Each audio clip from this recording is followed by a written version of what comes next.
Okay, we'll get started. Even though my clock on my computer says it's not time yet, that clock says it's past time. I don't know which clock is right. I'm going to say my computer's got a better time than the wall clock does. But I officially posted project number 2 a little while ago. I made a few enhancements to it, not really any changes. I improved a figure from last year. And of course, the version that I had posted was last year, so this has got the correct dates on it now too. So it's got, basically when the final exam is over with on Thursday, that's when I'd like to have the project turned in, because I don't have any more time to give. I mean, Thursday's pretty close to the end of finals week. So that'll be the schedule. It's notable that compared to the first project, you can have 3 team members. Oh, wait a minute. I've got this inconsistent on here. I just realized that. I thought this was 3. It says 3. And then he says, I encourage you to work in 2, though. Yeah, that's right. Okay. Thought I was reading something. Well, 3 is okay. It's just that with 3, just like in senior design project, you have a tendency to have one person fall to the wayside. It's, I'm leaving it open though. This has got more challenging software writing in it than the other ones did. You just have to think more about bits and shuffling bits around. And I'll be talking about it sometime next week. Later on today, remember this thing I talked about? Yeah. This is the real deal right here. This is the box, which I'm going to pass around. If I get so inspired, I'm going to run it a little bit later. I'm going to give a more complete demo in 4890 tomorrow morning, just because I'm trying to inspire people for next semester when I won't be here. One of the neat things about the module is for another $15 you can add this piece on. I'll pass it around. It's not super exciting, but what it does is it extends the cable harness out of here in such a way that you now have access to the 2 scope inputs with BNC for scope probes, and then you have access to the 2 signal generator outputs. And it's got some jumpers on here so you can change whether the impedance is either 0 ohms or 50 ohms, and whether the scope input is either AC or DC coupled. So it's got a coupling capacitor that you can move around too, which for my real-time DSP class, this works. I've experimented briefly with it because I have boards that have audio connectors on them already, and to go from jumper wires to connectors is hard. This way you can just put cables on and connector it back in. So if that doesn't seem very exciting, I won't pass it around. But the box, I'm passing the box around because it has the specs on the back of it in case you forgot about what it does. And I'll run it. I'll run a demo here shortly. So we'll talk more about the project next week. I just wanted to bring that to your attention. There's also an assignment number 7, which has the tail end material. These last few problems, 51, 53, and 54, pertain to the stuff we're going to be talking about today. And then there will be one more assignment sheet that will be taken from this material on noise sources in Appendix A. So there will be some problems from Appendix A. And next week's quiz, which will be the last quiz, which will be on Thursday, I don't really know exactly what it will be from the end of Chapter 3 or whether I'll do something from Appendix A. If I don't do a quiz over Appendix A next week, there'll at least be a practice quiz because it will show up on the final. Now the calculations and the analysis in Chapter A or Appendix A is much different from COM theory that we've been doing, but it is related to COM theory. It's kind of at the juncture between circuits, electromagnetics, and communication systems. So it falls into those different camps. But I know you don't cover it in circuits or electronics, and it's probably covered a little bit in some of Dr. Song's classes, but not probably the exact way a comm systems engineer would look at it. So I'll be going through most of Appendix A as I've got written up in the notes. But I'm probably going to give a little tour through this Introduction to Digital Data Transmission as well, chapter 4 of the notes in the book. So what I want to do is finish off or see what we can get done in the remaining parts of the significant parts of chapter 3.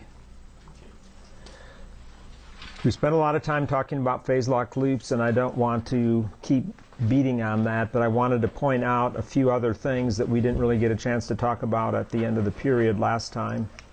And that was other applications of the phase-locked loop, and this pertains to digital communications. So first off, a standard architecture that can be used for getting a signal off a carrier and getting it down to the discrete time domain is this IQ demodulator, as it's sometimes called.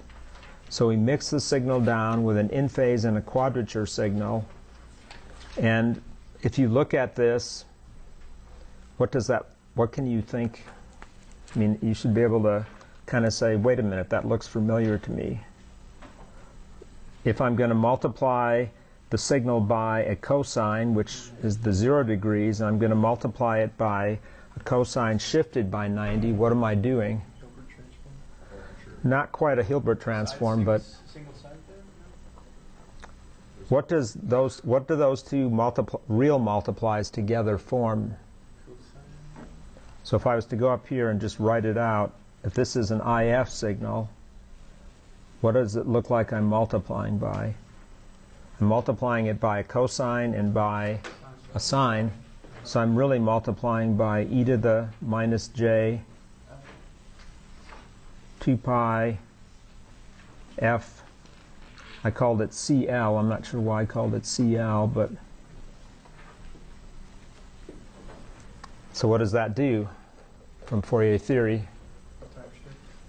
Frequency translation, a full frequency translation, not a modulation, but when you multiply it by a complex sign, you said you take the spectrum and you uniquely slide it one way or the other. You don't have an image moving around. You just have one copy to move.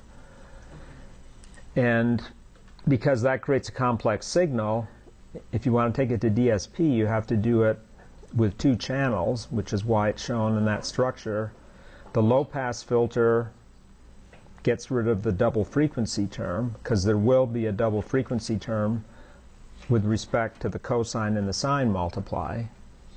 And then you can A to D convert it, because you've got it low-pass filtered for the sampling theorem. And now you've got your signal in what's called the in-phase and quadrature form to work through your signal processing algorithms. Do those carry the same information? Pardon me? Do they contain the same information, or do they?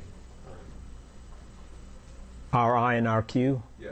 No, they don't. They don't. And what's unique about it is it allows that spectrum to be translated without the images on top of it. Because if we were to not do it with the sine and the cosine, we wouldn't have the signal without its images, I guess. So it's kind of like single sideband. So that's why when you guys were saying single sideband or Hilbert transform, it's kind of similar to that. It's the analytic signal is what it really is that we looked at earlier. It's similar to the analytic signal idea, except it doesn't have a sideband suppressed, but it's the full complex signal. So if you get it brought down that way into digital form, then you can look at how you might get a coherent carrier recovered all in DSP. So these two block diagrams show you different ways of generating the carrier. So if you look at this block diagram, and this might be, I'll just say at real-time logic or places where the SATCOM receivers are made, this is the way it's done there. It's similar types of algorithms. So here's a multiplier, and the signal is brought down to close to baseband up here, but it's not brought down exactly because you've got this carrier frequency here is just free running. It's not exactly what you need to bring it back to baseband. So it's probably going to be skewed just slightly. So the spectrum that comes out of here might be just slightly shifted. Rather than being centered on 0, it's slightly shifted, maybe due to frequency errors in the oscillators or something. But it still processes through the A to D converters. So now what you need to do is get it perfectly back down to baseband. And that's what the coherent demodulator does. It puts it right at 0 with no phase error or anything. So this multiplier in the block diagram that I circled in red is being driven by that e to the j theta hat of n, and that theta hat of n is the phase that you want to track to perfectly bring your signal down coherently to baseband. So that theta hat of n is going to contain any frequency errors or anything to take the signal the rest of the way down. And so it comes out over here as your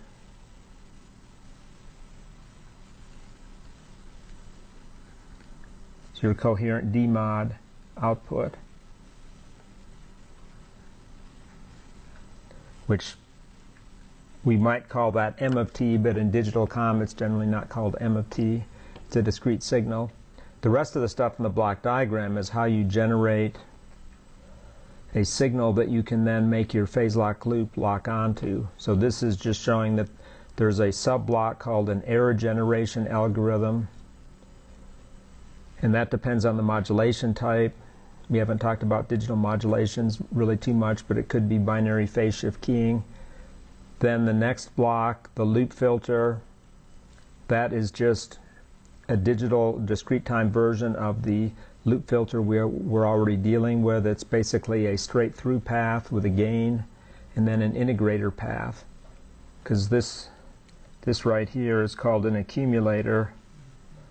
So that's like the integrator.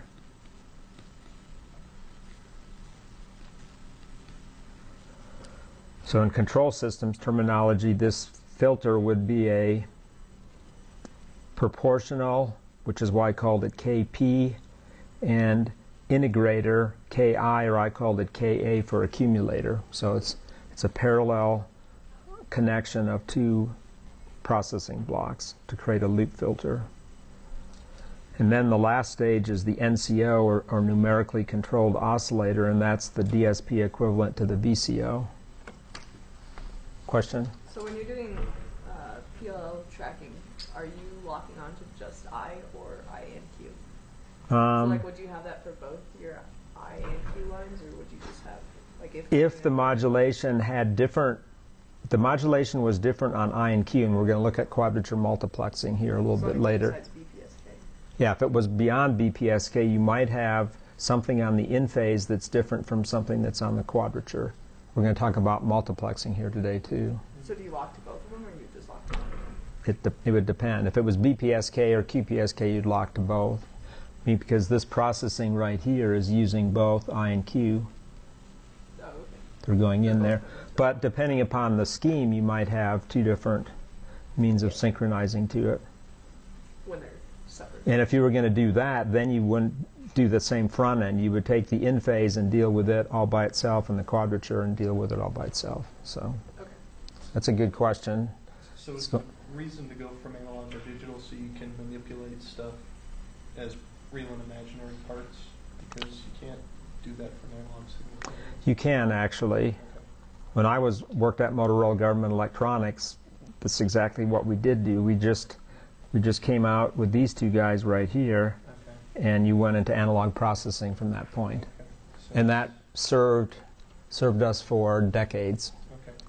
I mean, real-time logic, I'm just using them as an example. They're a company that came along and said all this stuff that was made in the 60s, 70s, and 80s, and some maybe in the early 90s for really high data rate modems and things, they did that, and then this company was formed to basically say, we're going to take your legacy system and rebuild it all using discrete time processing. Okay. So And they're not the only ones that have made their business out of it. It's a huge market out there, because it's not just going after money for the sake of going after money. It's with integrity. Old equipment, the parts aren't available anymore to keep it running. So that's one reason why you want to rebuild a system. The new technology gives you advantages in terms of flexibility, and there's all kinds of other options, but basically the analog approach is kind of dead. Okay, so it's Sad to say. alternate way of doing Of it. implementing, yeah. So it can be implemented, and then there can be firmware and FPGAs and software in the back end host systems, like a Linux-based host computer that interfaces to the firmware with a real-time operating system, and the government likes that a lot. And our cell phones do the same thing, actually. They do this exact same setup too, except there it's not to be reflashed frequently. It's just, your phone goes out to you, and the way phones work today, I don't think they ever get reflashed. They just get recycled with something new. But the same architecture is utilized, though. It's just on a different scale. So is it using ASIC then? Exactly. Yeah, exactly. Qualcomm, why do you think they're so rich? They make ASICs, and then they sell rights to their ASICs and everything. So for chipsets, or Broadcom. Chinche works at Broadcom, and they do cell phone chipset reference designs, right? So what does Broadcom do? They have these chipsets that they make for cellular telephony standards, and if a vendor wants to use one of their chips or the whole set of chips to make the phone, they have reference designs that they produce so that that vendor can, or that manufacturer can say, oh, this is how we use that chip, this is how the layout needs to be. And turns out that the Colorado Springs division of Broadcom specializes in that, or at least I had Mark Verity, who graduated from here, come and talk for senior seminar last year, a year ago actually. So there's like a lot of people are moving away from, well, like immersion obviously, moving away from doing stuff with like an ASIC or an FPGA for like. Well, you still have to have a front end, so you still have the front end would get you down converted, and that would basically be this business in here, and this thing that I'm showing you here is kind of old-fashioned too. It's just easy to understand. They do a multi-rate sampling approach that I talk about when I teach modern DSP, a way of doing IF sampling or even other approaches beyond that. The DSP is more complicated, but it's still to get it to baseband somehow or another. But as far as doing the stuff that you do after that, like with the PL, like you do that in software. For like a cell phone though, you couldn't really ever do that in software, could you? You'd have to do it on an ASIC. Yeah, right, because of power efficiency. And a cell phone is an ideal candidate for that, because how many of them do they make? They make a lot of them. So the chipsets are extremely appropriate for government applications. The volumes are low, and the flexibility needs are high, so they match it up more along the lines of, we'll only make a few of these, they'll cost a lot of money, but they'll have this great flexibility, whereas a cell phone is kind of like taking and casting it literally into a block of silicon that's not that changeable, but all the other attributes like price, power efficiency, size, and weight, that gets minimized. And those are all the things that EEs deal with. When I worked in industry, it was always size, weight, and power. Those were always the questions they'd ask. This was for government stuff, because at Motorola they did space qualified and other things. So size, weight, and power. And cost was no object. And we're taxpayers, so we can say, that makes sense, right? You just go after the best of what we can get, but we still want to have it constrained by size, weight, and power. This is just another approach down here. This is called a feed-forward technique. And I use this on that receiver that I worked on for the Zigbee radio down at Atmel. I used a feed-forward. It's good for rapid acquisition because it's feed-forward. Feed-forward is like an FIR filter in the sense that the time to propagate through is all known, whereas a feedback mechanism, which is what's in the upper one, is an IIR kind of a system, and it can take longer to settle, so it's not going to settle as rapidly. And in a packet radio system, The feed forward has its advantages because packets come and then you don't have another packet for a while, and then when the packet comes you have to resynchronize onto it. Whereas in other types of comm, you're up for a long time. You have long strings of messages that come through. Okay, the next thing that's in here is sampling theory, which is not something that, in the old version of this class, before we had 2610, sampling theory wasn't covered until linear systems at the junior year, and it wasn't even always covered in that class. It was maybe only covered in the digital signal processing class. So I have that in the notes just for legacy reasons. But the low-pass sampling theorem, just to quickly review, you sample a waveform at every capital T seconds, or here every T sub s seconds was the notation the book is using. And the low-pass sampling theorem that you're familiar with says you need to sample at greater than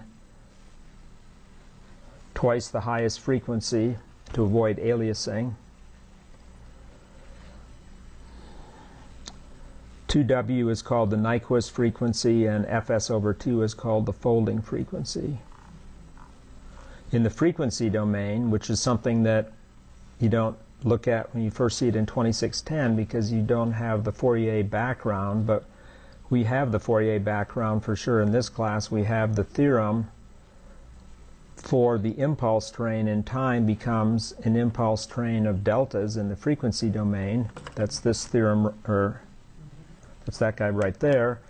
And so we multiply in the time domain to sample a waveform you're convolving in the frequency domain, and so we get the spectrum which replicates the continuous time signal spectrum x of f up and down the frequency axis at offsets of the sampling rate fs, and we choose the sampling rate to be greater than 2 times w, and then you get some spacing in between, which I'm calling a guard band here, to ensure that you can keep the spectral translates or the aliased components from leaking in. I could run a little app here, but I don't have it loaded on. It's one of the apps that I have for the book. But basically, you may have seen this. I know I talk about it when I teach sampling. If you only sample at 2 times the highest frequency, what does that give you, say, for a sinusoid? Samples per cycle, right? So what happens if those samples, think of them, rather than being at the peak and the valley, what happens if they're rotated to be at the 2 zero crossings? You get nothing out of your sampler. So if you sample at slightly greater than twice the frequency, then you will be asynchronously slipping along that sinusoid, getting samples, and then sampling works. So do you just overlay all the samples on like the one over the other somehow in order to get the full waveform out? Because over time you can't really do that because you don't know if it's repetitive or not, but you just rely on the properties of the reconstruction filter to be able to interpolate. And that's the next little thing in here. You interpolate using a low-pass filter, and I don't think I have a really good picture of it in here. Oh, here it is. I don't have a good picture of it, though. It is in my book pages, though, because I went through this a lot. The sync function, though, is the perfect interpolation function. It's the ideal interpolation function because it comes from a perfectly ideal low-pass filter, but still other functions can be used to interpolate in an approximate way. I mean, you actually used an interpolator in the project, right? When you upsampled, you interpolated to fill more samples in between. So it's the same kind of idea. Okay, something that is new, though, is this idea of bandpass sampling. And bandpass sampling is something that I normally wouldn't talk about if I was rushed for time, but because this is a communications theory class, I think it's important. And it's used in most every digital comms receiver to some extent. It's buried inside the DSP algorithms, but the idea of of having a bandpass signal and sampling theory together, it brings a powerful combination into play. And so this theorem, and I don't have a picture for the spectrum, unfortunately, but I'm going to use this as an example. The theorem says for a signal that has an upper frequency of FU and has a bandwidth of W, it says that the sampling frequency Fs, which normally would be what? If it's low-pass sampling, 2FU. But it says here that you can get by with something less than that. Fs can be 2FU divided by the integer m, where m is the greatest integer less than or equal to FU over W.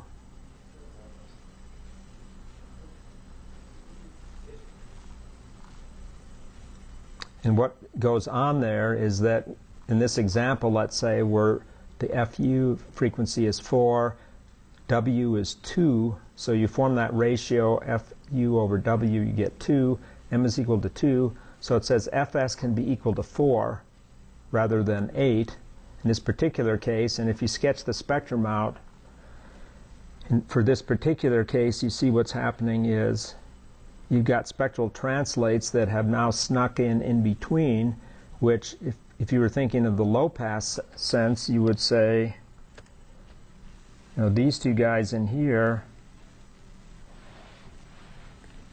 would not be acceptable, right?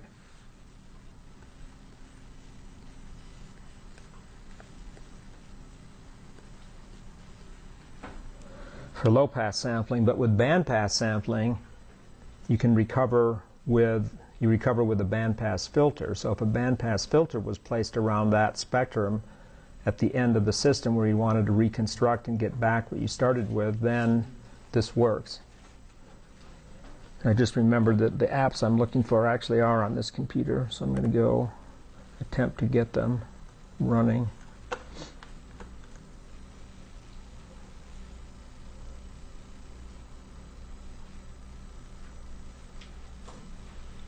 I just kind of have to test my brain to remember exactly if it's where I think it is. No.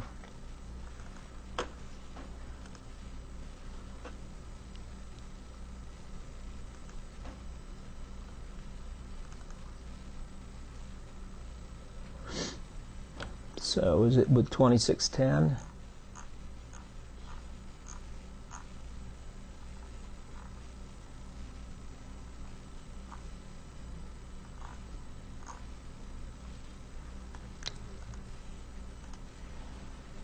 No, it's desktop, that's where it's at. Okay. That was the other one I was going to run, but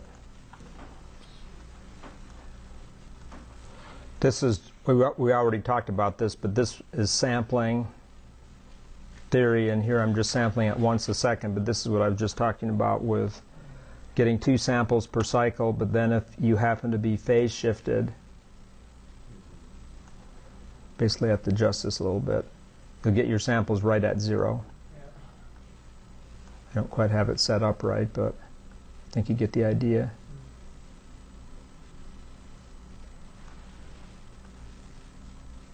There we go. Perfectly 0. And this is bandpass sampling, where you have to bring your signal up to 2 times the bandwidth B so you don't have aliasing. But here I've got a bandpass signal. So here's a bandpass signal in blue, and then here I'm sampling at twice the highest frequency, but if I bring my sampling rate down, I can see, you know, I'm working in there. I can keep coming down, and I'm still good. That's no good, but if I come down some more, that's good again, right? Keep coming down. So there's actually more than that formula kind of, well, the formula tries to find, I think, just one solution. There's actually multiple solutions that work. If you take it down to the lowest value for this particular case, that works, and then that is like super tight. That would probably never work because there's no guard band in there. Now what what I wanted to point out with this animation now is that with digital signal processing, what you can do by sampling at less than Nyquist, you're actually doing what's called undersampling. So if you ever run into a system where somebody talks about undersampling, what they mean is you're sampling at less than Nyquist, so you're purposefully introducing aliasing. And what we were just talking about in the book is you'd want to use a bandpass filter around the blue spectral translates, because those are the fundamental ones you started with. But actually in digital signal processing, what they do is they undersample, and then they get these two translates that are lying right here above 0, and they recover just those by putting a low-pass filter around that, and then they immediately downsample, and then they fine-tune that in with a complex frequency translation to get it exactly right at baseband, just like we did with that other block diagram I started with. So they get it close, and then you can do a fancy trick with a quarter rate sampling, so you don't have to do sine or cosine. You just multiply by 0, plus 1, minus 0, minus 1. So you're just multiplying by zeros, or plus 1 or minus 1. So it's a multiplierless frequency translation. That's another part of the trickery that goes on. So you use the undersampling, or sometimes it's called subsampling too, to actually get a frequency translation and sampling all at once to get it to the discrete time domain. And that's extremely common these days.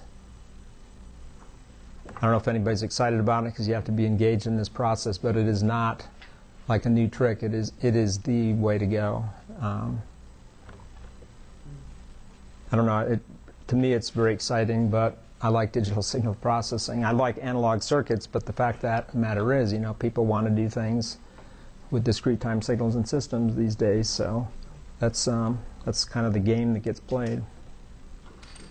Question? For bandpass sampling, there's not anything so different in the actual sampling. It's just you filter it differently. Correct. You just took a bandpass filter instead of a low pass Yeah. filter after it was used. And the idea is that you recognize the fact that these two blue, having the bandpass signal, you've got all this space in here that's not filled with anything. And the low-pass sampling theorem is basically saying we need to keep that totally clear of any aliases because we don't know what's useful that's in there. But bandpass theorem says, wait a minute, we can rethink this. We don't need all that. When I worked at Navsys for a while, the woman that runs that company, she's a mechanical engineer, so she's learned her signal processing by just working with it, not really having taken the classes in it. The two of us got in an argument one day. She said, you just need to sample at greater than twice the bandwidth of the signal, and that's good enough. And I said, well, no, that's only approximately so. If you go back and look at our theorem, the theorem over here would say, well, if you go back and look at the statement of it, it has to do with FU and W, whether or not FS, if the ratios are high enough, FS ends up being approximately 2 times W under most circumstances, I guess I should say. Because if you look at the way this guy is rearranged, if I was to replace that by just FU over W, you can see that that would become 2W. It just has to do with that greatest integer factor, whether or not that holds or not. So I backed down. I didn't want to, sometimes an argument is not worth a real argument. But mathematically speaking, it's just not exact. And the thing electrical engineers and all engineers have to worry about is if you make an approximation and you know it doesn't hold under all circumstances, are you just going to let it go forward without checking it? I mean, that's just not good practice to take chances like that, because as soon as you do that, you'll get burned by it really bad, and it could be an extremely embarrassing moment at a meeting or something, or worse yet, it could be a product that's a failure. I don't know. Just got to do your due diligence on it. But it is approximately so. And what's comforting about that is it says Nyquist's theorem actually works the same. It says it preserves the idea that you have to have samples at twice the bandwidth of the signal, whether it be a bandpass signal or a low-pass signal. But it's not quite that, because you might get some aliasing. Depends on the way the numbers work out. Okay, so I'm going to expect that you understand, you will understand some things about bandpass sampling. The final will be open book and open notes, so you don't have to worry about cataloging that super detailed piece of information. Okay, the next section is pulse modulation, and there's a lot of pulse modulation techniques talked about in here. Most are not things that comm systems people deal with that much anymore. They were things that are kind of legacy oriented.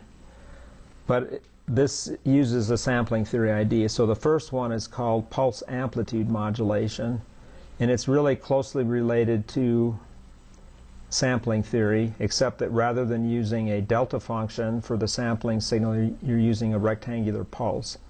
So you just take samples of it with a pulse of width tau and call that your pulse amplitude modulated analog signal. So you're just sending the amplitude values at discrete time samples, and then there's nothing sent in between.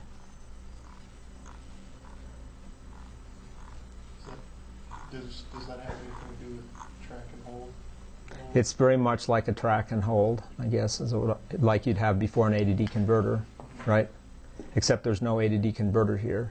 So that's why I said this is kind of legacy, because if this is all you're going to do, what are you going to do with that waveform? I mean, today we don't think of sending a PAM signal anywhere without digitizing it after we do this operation. Getting the pulse like that would normally be associated with holding it so that the A to D converter has time to do its conversion, and then you have the digital version of it. But this had its purpose in its day, and I'll get to that. Well, I'll maybe comment on it right now since it's convenient with this picture.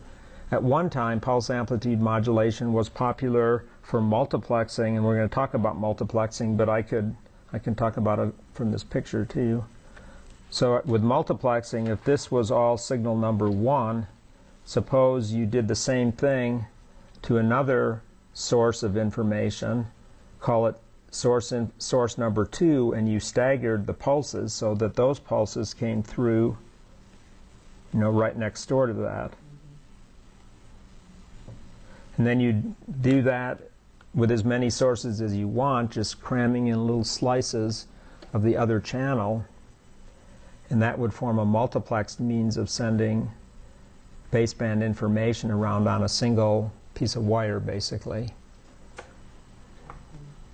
That was useful to the telephone company. It was useful, well, in the only experience that I had with that system quite a few years ago was sitting in an airplane listening to music. A long time ago, airplanes used to use this means of getting multiple audio channels on one headset. So when you were sitting there in an airplane seat and you were flipping to channels, you were not doing it digitally, you were just doing this analog demultiplexing of picking which time slot you would listen to, and then a filter would recover it. I doubt it if any of you can remember that. Yeah. Did any of you remember the sound tube system? I mean, where you didn't actually have wires, you had just a headset that had tubes that literally plugged in. That's not that long ago. You don't remember that? Okay. Do you remember it though? No. Okay, not at all? That seems really long time. Okay. It was a low-cost way of making the headset though, because all it was a tube that had a little earpiece on it, and I think they threw them away or recycled them by just disposing of them. It was literally a tube, and if you squeezed it really hard, you would block the sound off. It had 2 tubes on it, one for each ear, and then when you'd flip the little switch on the arm thing, it was changing the demultiplexer to decide which channel you'd get. Sounds really crude, right? To me, it seems really crude, but that's what they did.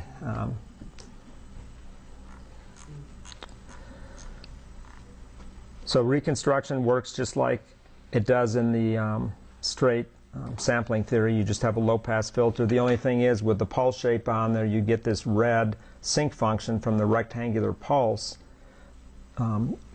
rolling off the spectrum slightly, just due to the fact that it's imparting that what's called a zero-order hold, which is the sync function frequency response. Then another variation on this, which survives today but not really in COM, is pulse width modulation, where you just vary the width according to the amplitude of the analog waveform. And nowadays, people think of PWM mostly for motor control, but Aaron knows that it's also related to Class D audio power amplifiers, right?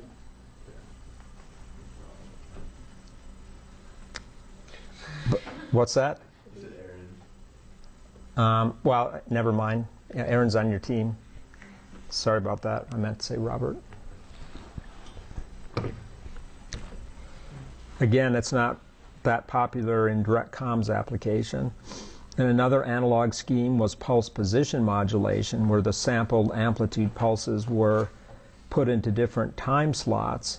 So you have a fixed width pulse, but then you move it around within a time slot to represent whether it was a large amplitude, a small amplitude, or a negative amplitude. So it's called PPM. But actually PPM has been used more recently in ultra-wideband communications too, which has had sort of a stuttering start for the past 10 years, I think.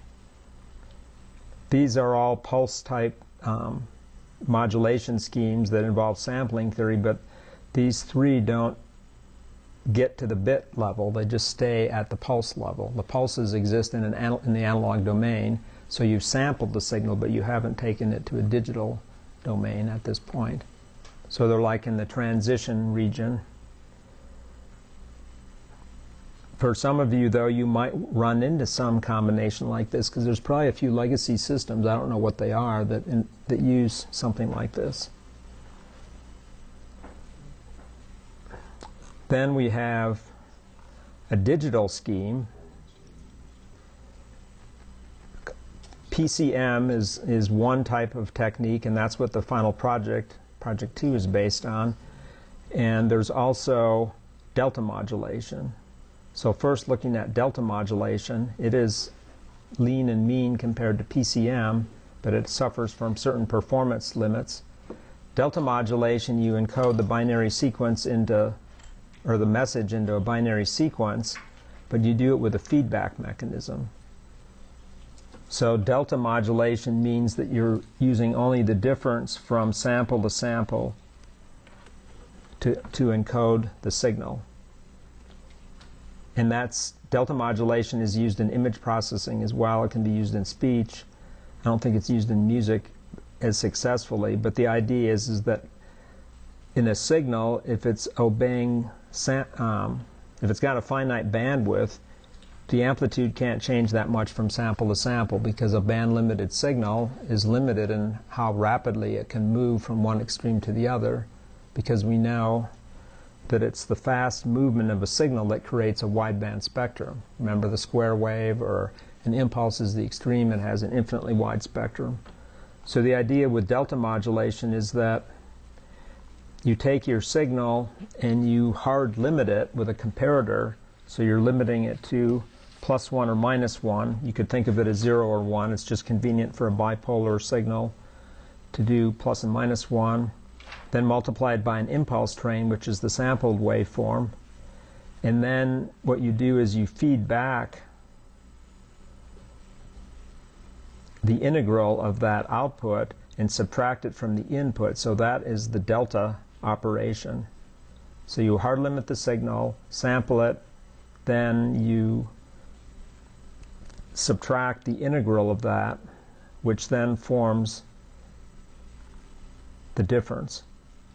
So in my picture here, and this was a MATLAB simulation, if the step sizes adjust reasonably well, what the delta modulator is doing is it's hovering around, after it goes through a startup transient, it hovers around the true waveform, and what it outputs in transmission is just plus ones and minus ones. So the red there is the output of that integrator, just trying to follow the signal. If the signal tries to change too fast, which is what's indicated right here, it goes through what's called slope overload because it can't follow it fast enough. So then there's adaptive delta modulation, which attempts to adjust the gain or the step size during these regions, and then it takes it back down to a smaller step size so the granularity error is small if the signal's not changing. It all seems very complicated. Why does it have to be so complicated? Well, you get a lot of compression out of this because you're only sending 1 bit per sample. Think about it. In a PCM system, which we're going to look at next, you're sending B bits per sample or some number. I guess Q is what the book calls it, Q bits per sample. What's that? Just don't try to send square wave with it. Well, that's right, because that changes too rapidly. But compression is part of what they're looking at with this system. I played around with this. I think we had a lab experiment or something. I've got some boxes in the comm lab that I built up a long time ago, but it's not super popular anymore.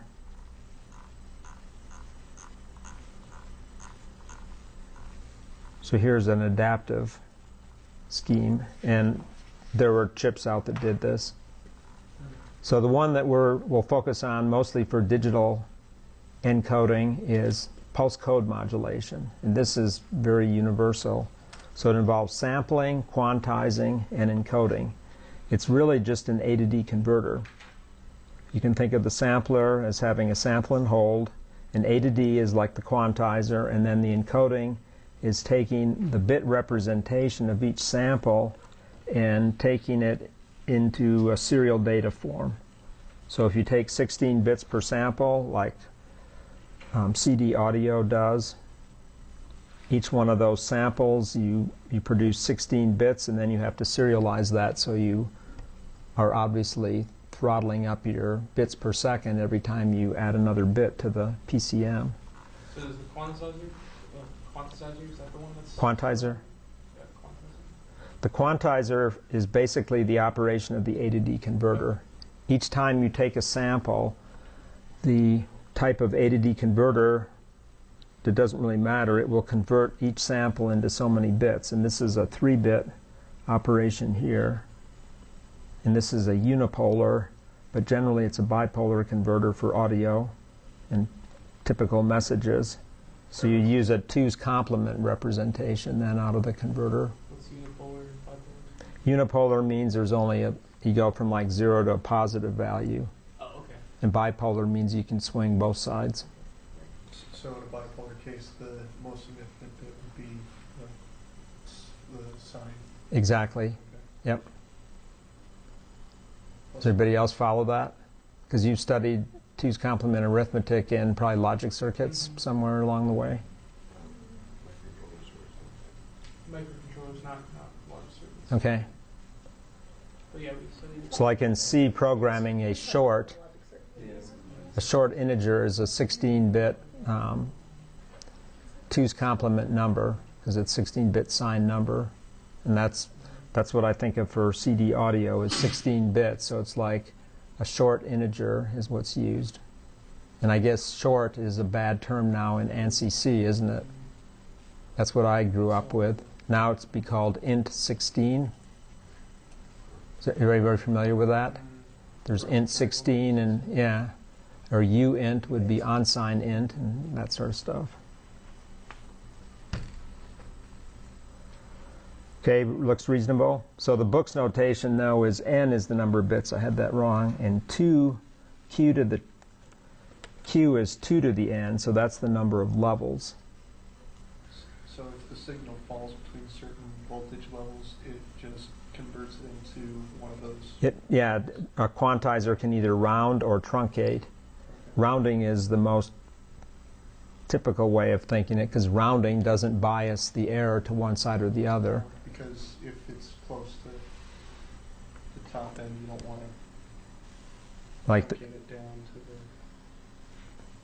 to the next level below. So the little green line I just drew on there would represent rounding.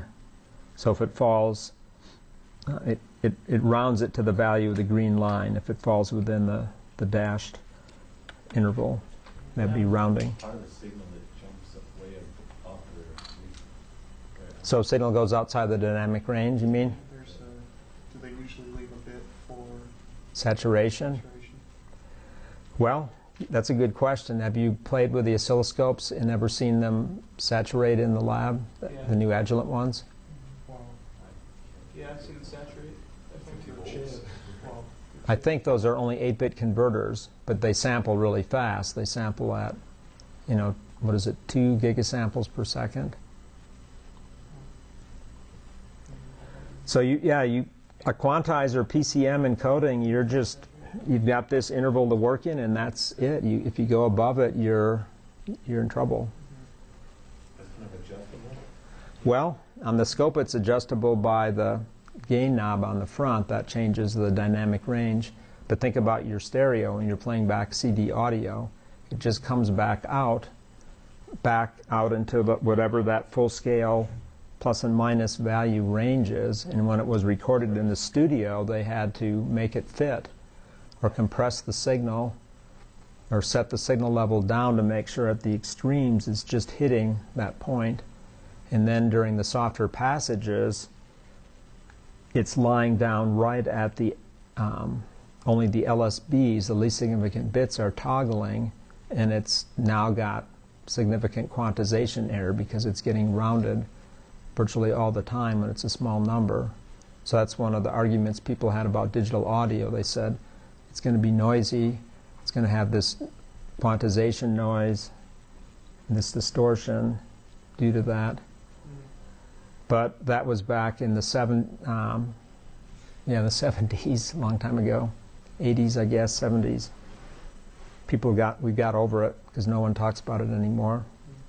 And now the compression that's done for MP3s and AAC, the other compression standards, that does other distorting things too, because it's not lossless compression, it's lossy compression to try to just get the maximum compression.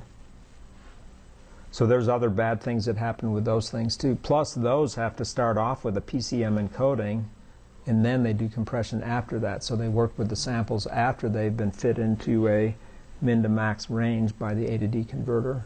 So it's kind of truncated to begin with, and then Then it's going to be, to reduce the bit rate down so you don't send as many samples per bit. It's a world that we live in, but I think we're used to it by now. Okay, so some of the basic principles of the PCM scheme are we choose Fs greater than 2 times W, and you choose n bits per sample. So that means there's going to be greater than 2 NW bits per second to be transmitted. So if you just wanted to do a quick calculation, and this will show up in the homework problems and probably on the quiz or in the final, you would just say 2 NW will be the serial bit rate. Now, how much bandwidth does this consume to be sent at baseband? Well, this is an approximation that requires a little bit of an explanation. Dr. Ziemer says, okay, each pulse in the serial bit stream would have a width of 1 over 2 NW. So we know for rectangular pulse shaping, we get a spectrum that looks like that, right? So this, if this was F, this would be, that would be 2 NW, right? Because that's where the first null occurs.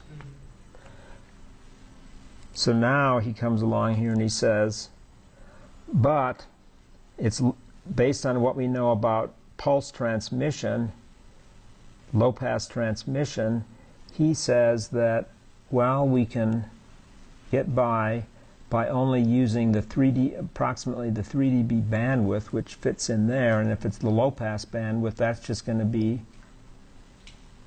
NW. But then he says, okay, maybe that's too much wishful thinking. So then he says, let's just put a fudge factor on there, call it K. So does this make sense? If we really wanted to be super optimistic, though, we could set K equal to 1, and then we'd be at that NW value.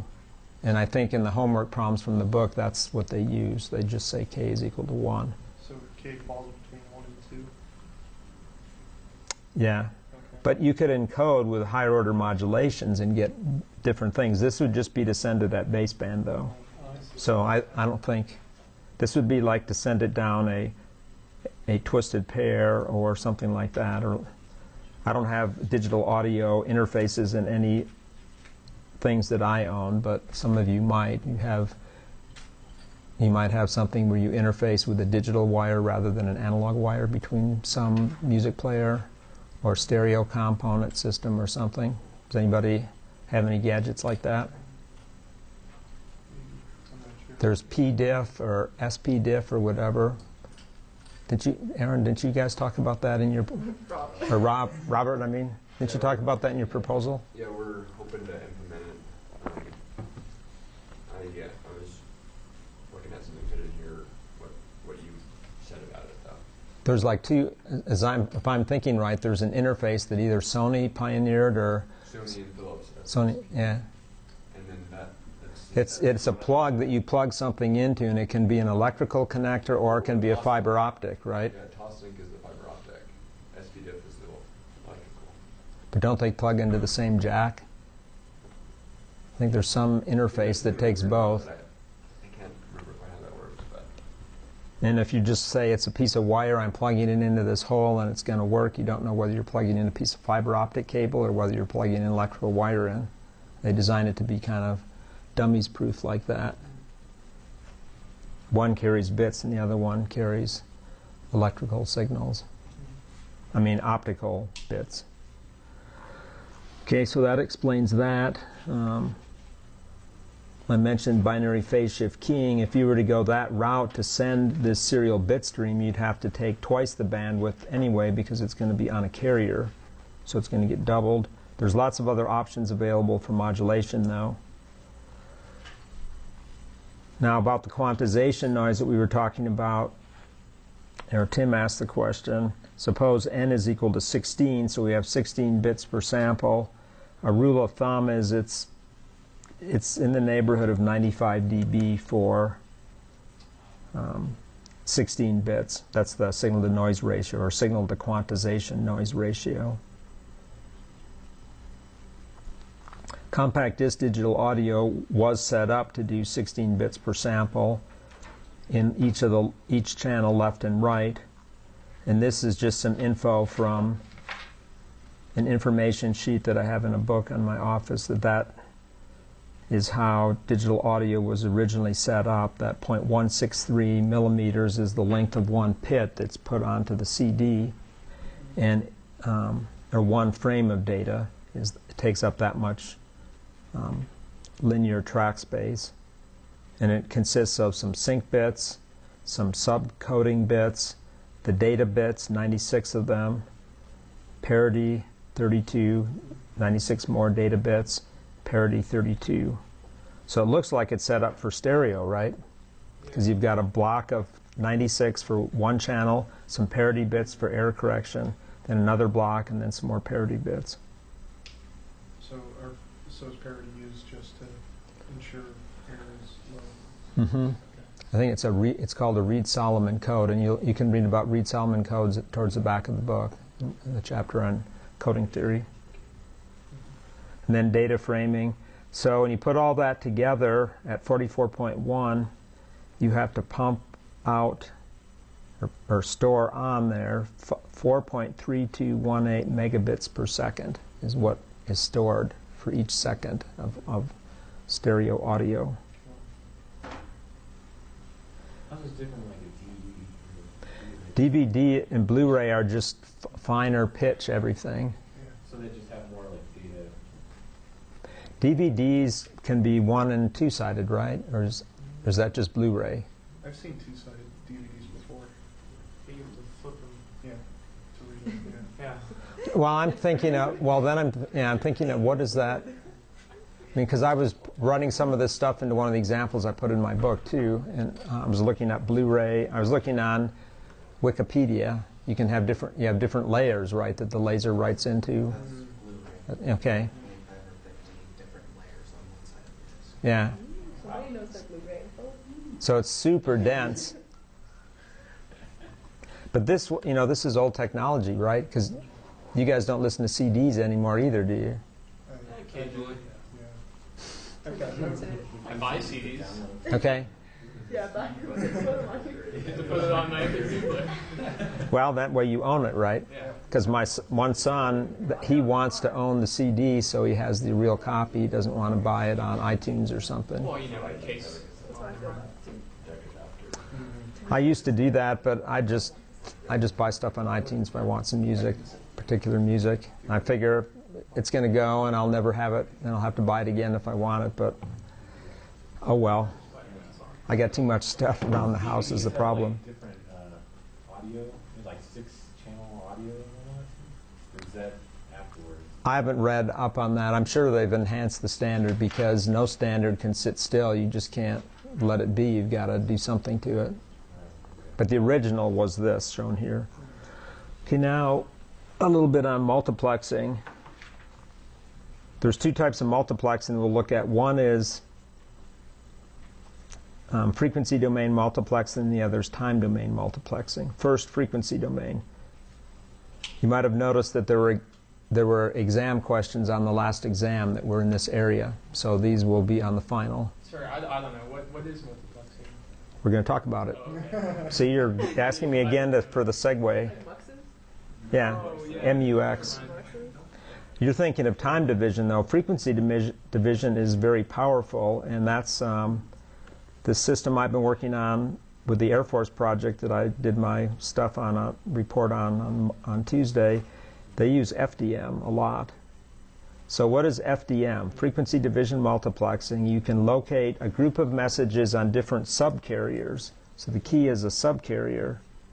And then sum them together to form a new equivalent baseband signal. So you can think of M1 goes on into modulator 1, which could be an AM modulator, an FM, PM, single sideband, digital modulator, whatever. And then message 2 goes into another modulator. And with FDM, the only thing you have to make sure of is that each of these subcarrier frequencies set the signals up in the baseband sense so that that's number 1 sits there,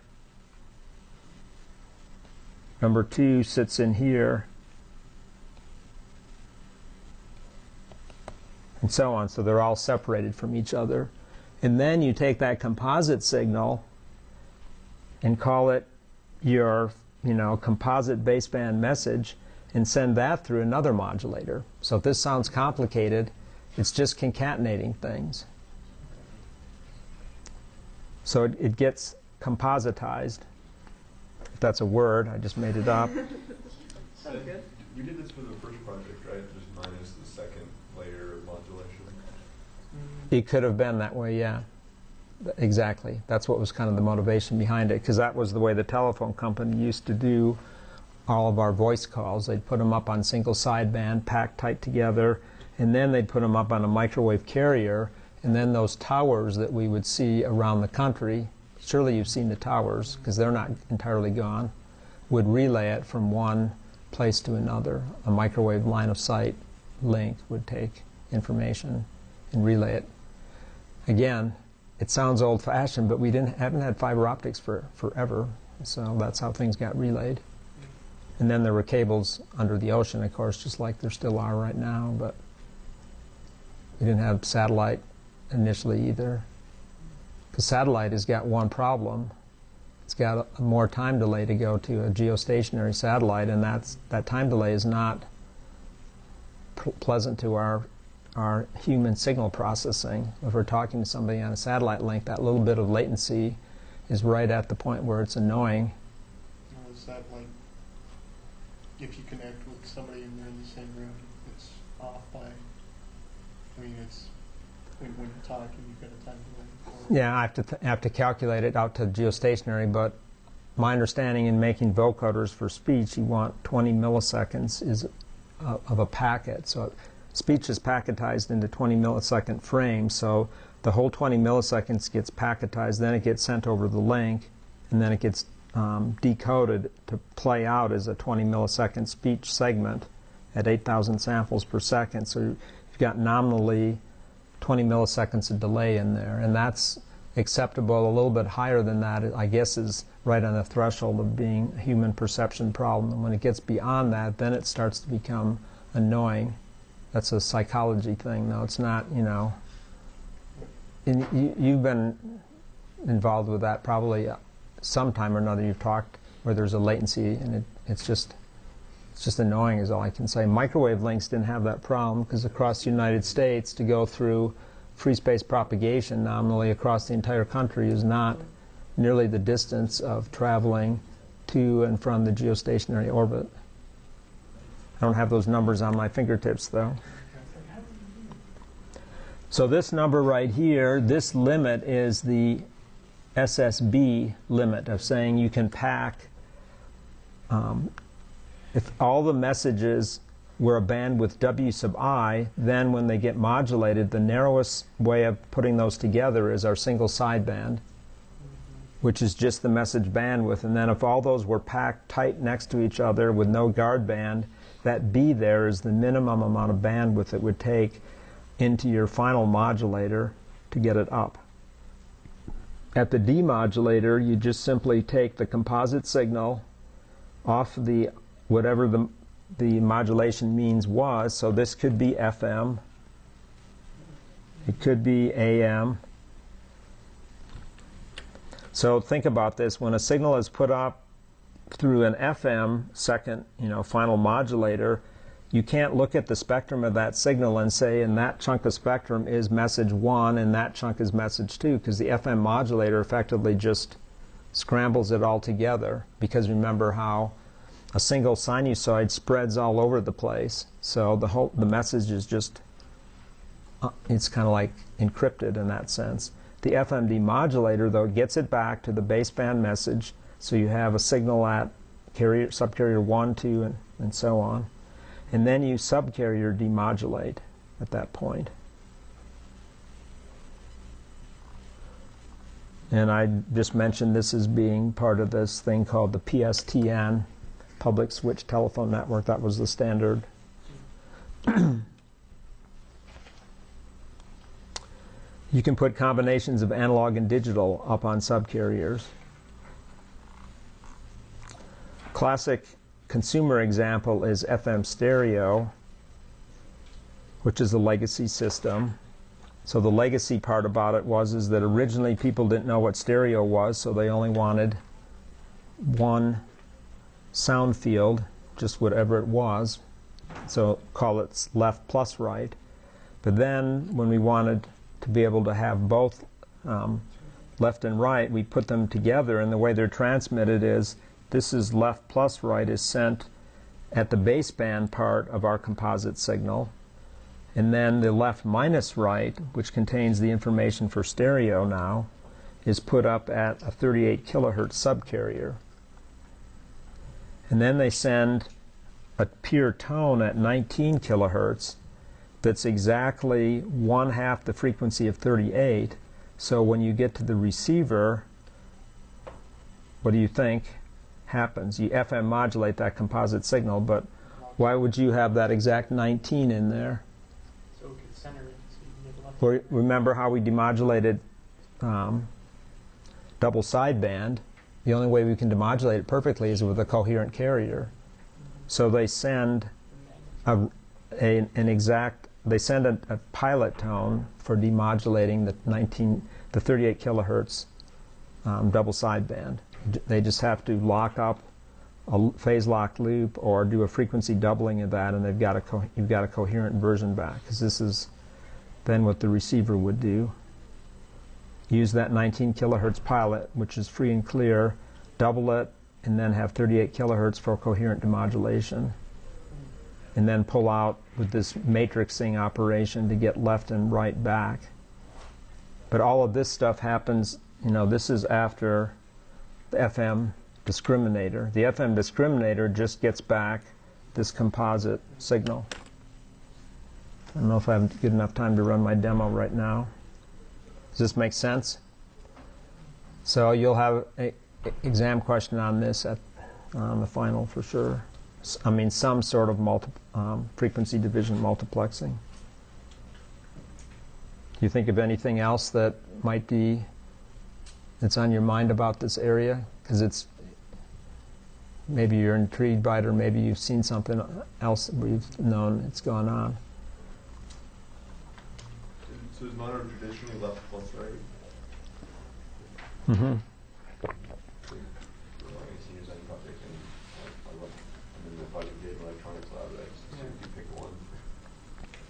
Another thing that I didn't point out is that there's a signal called RDS, which is also another subcarrier, which is 70, I don't know, something kilohertz.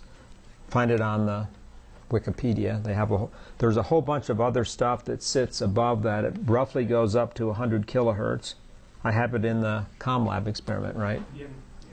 And that's RDS is the radio data service, so that's how that information about what song's playing, the call letters, other stuff, that's a digital stream that's on a subcarrier way up there. And then there's some other services. There's like a telemetry link that might be used from Cheyenne Mountain so that the radio station can use that to remote control the transmitter. So a telemetry link can just be combined on the signal that's being transmitted, that you can monitor the status of the transmitter. So the signal on the transmitter is controlling the transmitter using that signal? Now, there's maybe another link, but you can monitor things there. I mean, who knows what else they do. Yeah, you can't. Yeah, I won't say what I want to say. It's not a... Okay. I get what you're getting at, though. Yeah. Chicken and the egg kind of thing. Yeah. Inception. They used to also have a background music service for doctors and dentists' offices where radio stations would broadcast just what they call elevator music up there too. And you would Broadcast that before? they used to, but now my doctors and dentists, they use Sirius Radio or something like that, right? But that, we're coming through time, and those were things that were done. Radio stations made extra revenue off of doing that. Okay, quadrature multiplexing. Just comment quickly on that. This is a very cool idea where you can get by with putting different sources on both sine and cosine, because sine and cosine are orthogonal to each other. So if you put message 1 on the cosine, message 2 on the sine, go over the channel and then come back and coherently recover with a cosine and sine, because of the orthogonality property, and kind of get that worked out here, that works. And digital modulation applies in this sense too. Quadrophase shift keying puts one stream on the in phase and another one on the quadrature. There's a lot of variations of that. It requires coherent recovery though, because otherwise you can't keep things like that. If things are slipping around, the signal is spinning like that, and it's just mixing, the two channels are basically mixing into each other. But if you can stop it spinning if you have the coherent carrier, so you get back the projection on the sine or the projection on the cosine of what you put on with your two messages. So that's very popular too. And it's been around for a long, long time. Polarization is another way of doing it with antenna polarization, but we're not talking about that right now. But you can actually take advantage of the left and right hand polarization. But the problem is the propagation path can mess that up if it kind of rotates or rotates things around. So I guess, are you guys interested in the demo of this or not? Because I'll do it, but I just don't have time. I'm going to do it tomorrow in 4890 though, with some digital stuff. And I was going to run I was going to run the FM. I was going to turn FM modulation on the function generator and then have the scope do the FFT spectral analysis and see the Bessel function spectrum. It works really well. It runs up to 10 megahertz, which is pretty good for a little box. And it pulls a lot of data through your USB because when it's running on my computers, the fan starts to run. There's FPGAs in here, and then analog devices parts are in here for all the rest of it. So there. Does it simulate it, essentially? No, it's the real thing. It's real waveforms. It's real everything. The logic analyzer does protocol analysis. You can generate waveforms. There's a little GUI you can bring up that allows you to actually use the digital lines to act like a dip switch or to read a digital output and light up like an LED. So you can just put wires in your circuit and have your dip switches or controls done virtually on the computer, or pattern generators. Exact. Yeah. Yeah. That's all. If I need to. Yeah, don't use that.